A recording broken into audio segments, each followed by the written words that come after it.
गणेश जी की उत्पत्ति कहाँ से हुआ है जानते हो? जानते हो? नहीं जानते।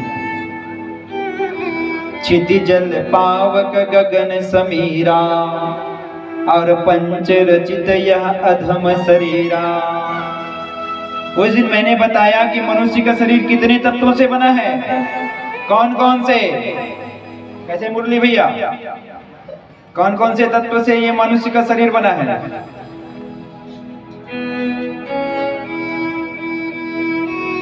नहीं जानते जी? उस दिन और बताइए सृष्टि निर्माण में कौन कौन से तत्व?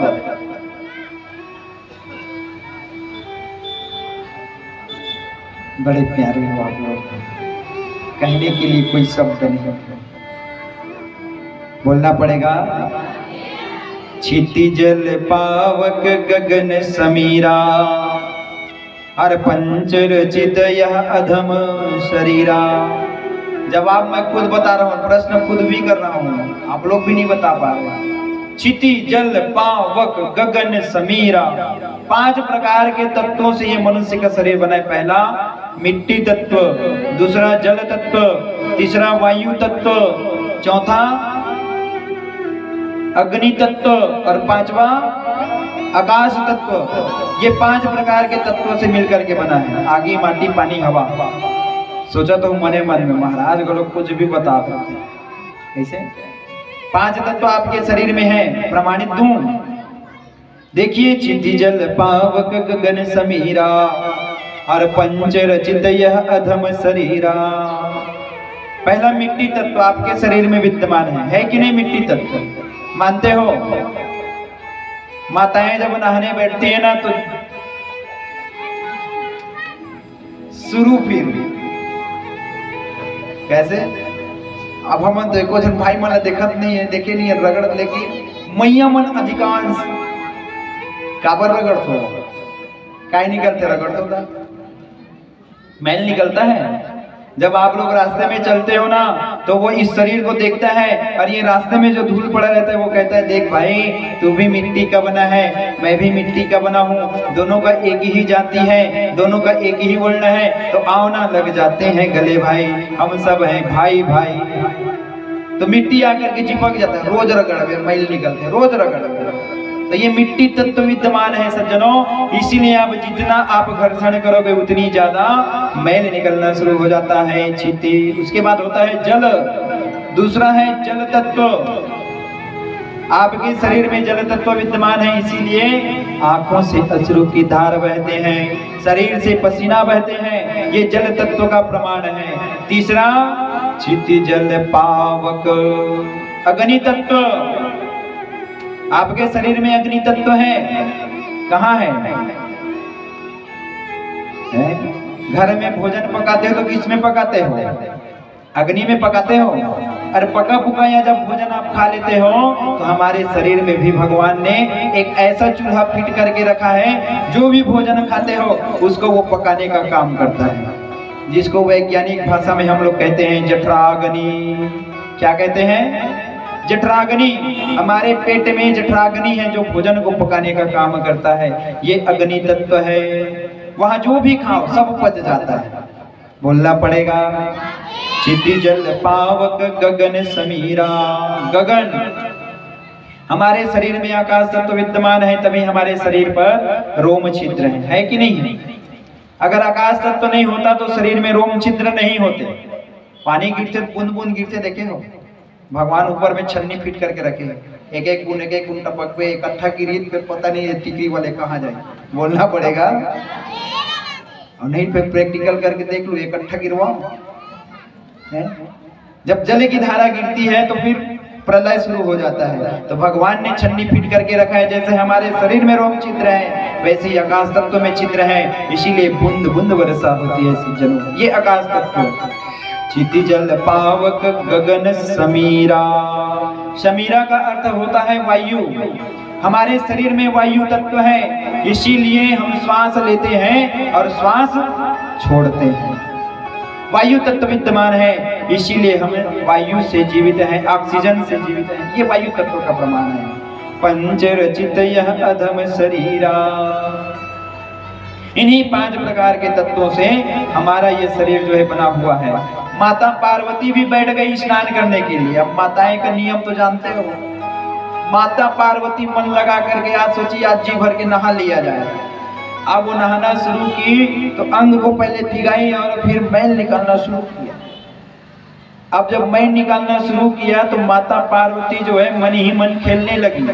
क्या खेल रही है? जब मैल निकला तो वो सारे मैल को इकट्ठे करने लगी और इकट्ठे करके उसको पुतला बनाती या और कुछ करती मिट्टी से, अपने शरीर की मिट्टी से। अब उसका पुतला बनाती और पुतला बना करके वो क्या करती है, अब उसको देखने लगी। अब माता पार्वती और भगवान शंकर ये दोनों मृत संजीवनी जानते हैं।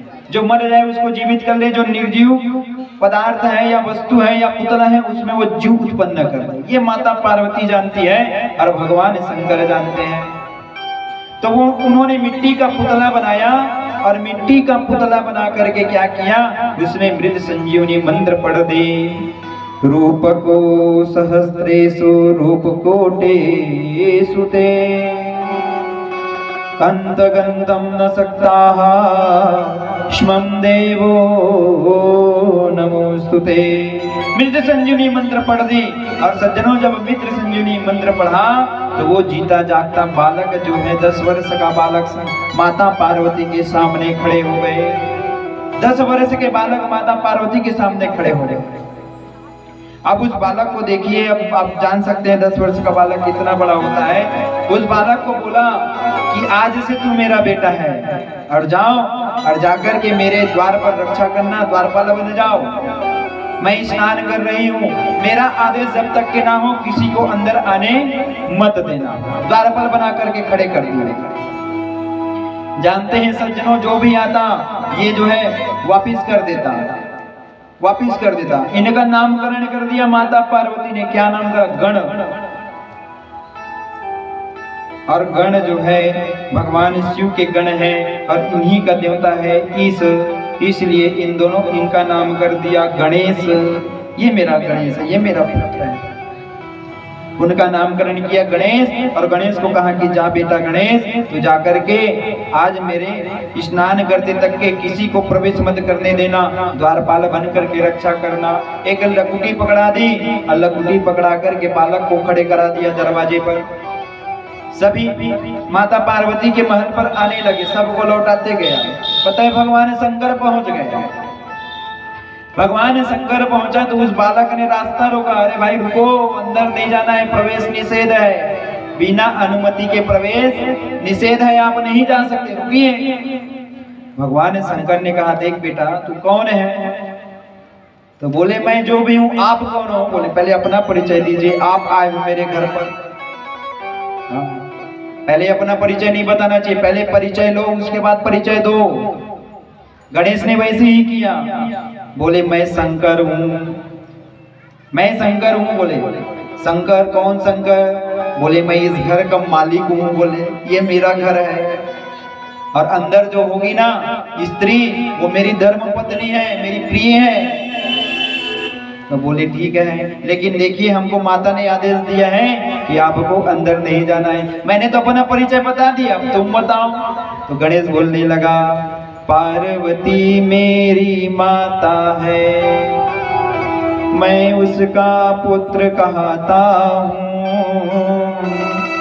मैं द्वारपाल माता का हूँ, इसलिए रोकता जाता हूँ। माता की आज्ञा लिए बिना कोई भीतर नहीं जा सकता है। जब तक मैं द्वार पर खड़ा हुआ कोई पैर नहीं रख पाता है। चाहे वो कोई भी क्यों ना आ जाए, मैं द्वार पर खड़ा हूँ और मैं जब तक के द्वार पर खड़ा हूँ कोई अंदर नहीं जा सकता। और मैं जिस माता की आपने संबंध में बताया उन्हीं माता का लाल हूँ, मैं गणेश हूँ। उन्होंने बताया, अपना परिचय दिया। देख बालक, पार्वती तुम्हारी माता है तो मैं तो तुम्हारा पिता हुआ, वो मेरी धर्म पत्नी हुई। ठीक है, आप मेरे पिता हुए, आप जगत पिता हैं, आप भी मेरे पिता हैं, लेकिन पिताजी अंदर प्रवेश करने का आदेश नहीं है, माता ने आज्ञा नहीं दिया है, आप अंदर नहीं जा सकते।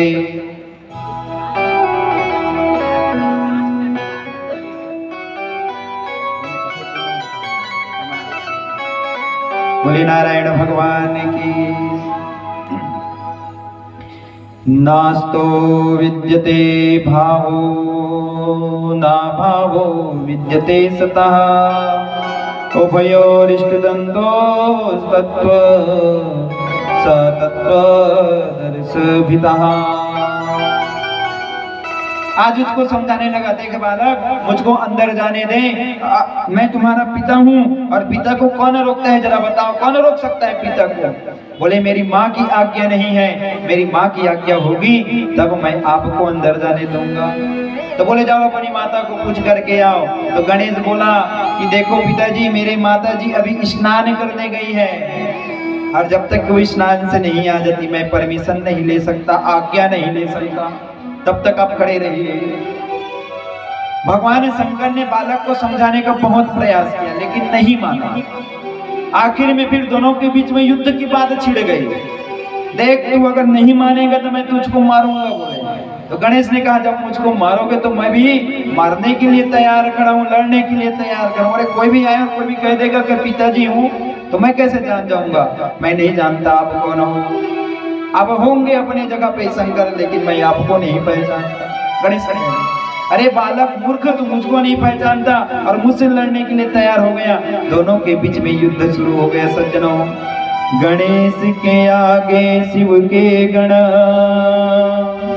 लड़ने भिड़ने को आते हैं। भगवान शंकर को लड़ते हुए देखा तो सारे गण पहुंच गए। नंदी ने कहा कि हे भगवान, ये छोटा सा बालक है, अरे आप इसके साथ युद्ध करोगे, आप जाओ कैलाश में बैठो, मैं इसको समझाता हूँ। भगवान शंकर को भेज दिए, समझाने लगे। देख बेटा, वो भगवान शंकर है, अरे जब उसका तीसरा नेत्र खुल जाता है तो आंखों से अग्नि की वर्षा होती है और आंखों से जब अग्नि की वर्षा होती है तो सब जल करके राख हो जाता है। तो नंदी को क्या कहा जानते हो? देखिए आप बुजुर्ग हैं इसीलिए आपका सम्मान कर रहा हूँ, मैं कोई कमजोर नहीं हूँ, बिना युद्ध के किसी को तो अंदर जाने ही नहीं दूंगा। नंदी को भी गुस्सा आया, मैं तुमको समझा रहा हूँ तो तुम मुझको युद्ध की बात बताते हो। नंदी जो है दौड़े दौड़े आया और अपनी सिंग से उठा करके पटकना चाहा, लेकिन जैसे भगवान गणेश जी के सामने आया, भगवान गणेश जी सामने से हट गए, नंदी धड़ाम से गिर पड़ा। नंदी जब गिरा तो उसकी भी अकल चकरा गई। बोले ये बालक बड़ा दिव्य है, सारे गणों को बुलाओ। सभी गणों को बुला लिए और आज एक एक करके भगवान गणेश के साथ लड़ना शुरू किया। गणेश के आगे शिव के गण लड़ने भिड़ने को आते हैं।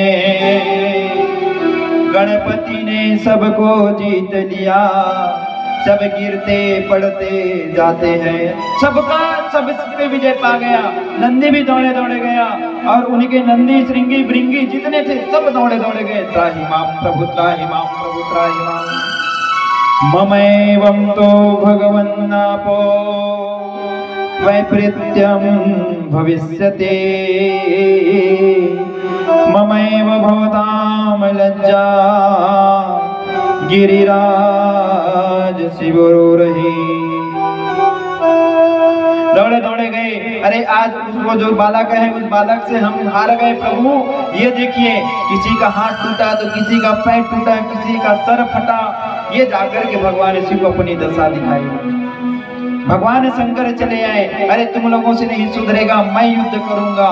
भगवान शंकर चले आए और आज गणेश के साथ भगवान शंकर युद्ध करना शुरू किया। सज्जनों लड़ना शुरू किया। अब जब लड़ना शुरू किया तो उन्होंने अस्त्र शस्त्र का प्रहार गणेश के ऊपर किया। गणपति ने यशिर प्रहारों से सब देवों को त्रस्त किया। व्याकुल होकर के शिव शंकर ने गणपति का शीश काट दिया। अस्त्र शस्त्र प्रहार किए लेकिन गणेश जी का मुकाबला शंकर जी नहीं कर पाए। भगवान शंकर को क्रोध आया और जब क्रोध आया तो उन्होंने त्रिशूल उठाए और त्रिशूल उठा करके गणेश जी के ऊपर प्रहार किया। त्रिशूल गया और जाकर के गणपति के सिर को काट दिया और जैसे ही गणेश का सिर कटा धड़ाम से जमीन पर गिर पड़ा। जैसे ही जगदम्बा को पता चला कि मेरे पृथ्वी को, मेरे पुत्र को, मेरा ही पति मार दिया है, अरे मेरे पुत्र का वध मेरे भोले ने कर दिया है। माता जो है रोती हुई, बिलखती हुई, चीखती हुई आज गणेश के पास आ गई। आकर के भगवान गणेश के कटे हुए सिर को, भगवान गणेश के सौ को पकड़ ली माता पार्वती। माता पार्वती सिर को पकड़ करके कहने लगी, हे मेरे लाल, हे मेरे पुत्र, तूने क्या बिगाड़ा था किसी का जो आज तुम्हारी ये दशा हो गई? अरे उस निर्दयी को दया भी नहीं आया जो छोटे से बालक के सिर को काट दिया। हे मेरे लाल, तू उठ मेरे लाल, तू उठ जा। आज माता पार्वती जो है गणेश के कटे हुए सिर को लेकर के, उसके अंग को लेकर के कभी आलिंगन करती, कभी गले से लगाती, कभी उसके मुखमंडल को चुंबन करती, तो कभी उसके सिर को पकड़ करके उसके साथ वार्तालाप करती। ये स्थिति माता पार्वती की हो गई। सच माता पार्वती अपने दुख किसी को बता नहीं। अरे जरा सोचो उस माता के हृदय पर क्या बीतता होगा जिसके सामने उसकी पुत्र की मृत्यु। माता पार्वती जो है रोने लगी, और जब रोने लगी तो सारे जगत में प्रलय हो गया। जैसे माता पार्वती की आंखों से अश्रु की धार किया, ये सृष्टि जो है डगमगाने लगी, पृथ्वी हिलने लगा, सारे देवताएं कांपने लगे, थर-थर कांपने लगे, डरने लगे, और सभी पुकारने लगे, त्राहि मां, त्राहि मां, त्राहि मां। जगदम्बे नमस्तुभ्यं,